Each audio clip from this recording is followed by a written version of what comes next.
business owner's idea of valuation is very different than the buyer's idea of valuation, because they usually insist that their business is worth much more than what it's actually worth, and this can create a problem when the business owner goes to sell their company. Let's talk why. There are 4 biases that makes the business owner emotional and unrealistic about their company value.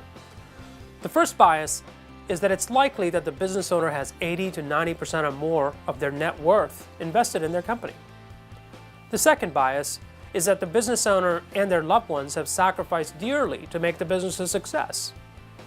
The third bias is that the business supports the business owner's lifestyle and related perks. And the fourth bias is optimism. This is a classic case of drinking too much of your own kool-aid. Business owners are passionate and optimistic, which in the case of their business valuation can be to their detriment, at least in some cases. All these biases, plus the buyer perspective, leads to 4 different types of valuations. The first is sacrifice valuation. Business owners expect a high price for their company because they have sacrificed and prioritized the needs of their company ahead of their own. It's not much different than if you remodeled your own home by yourself, taking care of every little detail, and as a result, you expect a significant chunk above market because of your personal bias.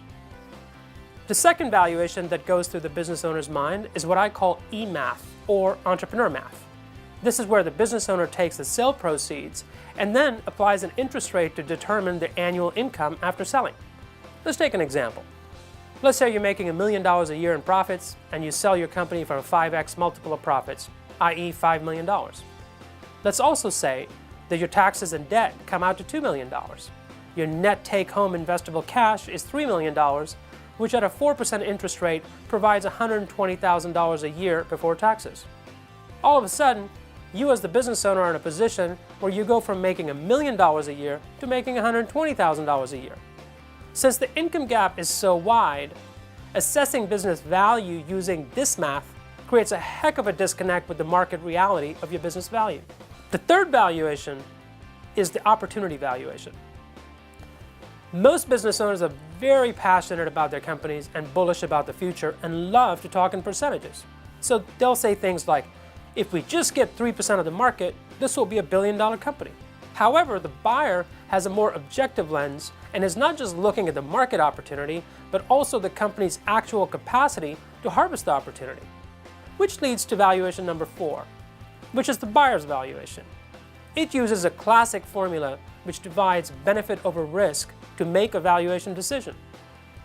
They generally look to get the highest benefit versus the lowest risk, and if the risk is very high, they're likely to walk away or ask for very onerous transaction terms. So here's the punchline. It takes optimism to be a business owner, but it takes realism to sell a business.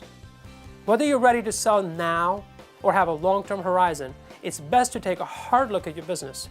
The same sort of hard look your potential buyers will be taking one day. You should work with a competent advisor to determine a realistic valuation range for your business before even contemplating a sale. This will greatly minimize surprises and improve the outcome. Rare Brain Capital helps companies like yours improve performance and sell for maximum value. How ready is your company to grow or sell? Come see how you're doing. Get your free score and customized report in just a few minutes at no cost or obligation. Visit rarebrain.com/score.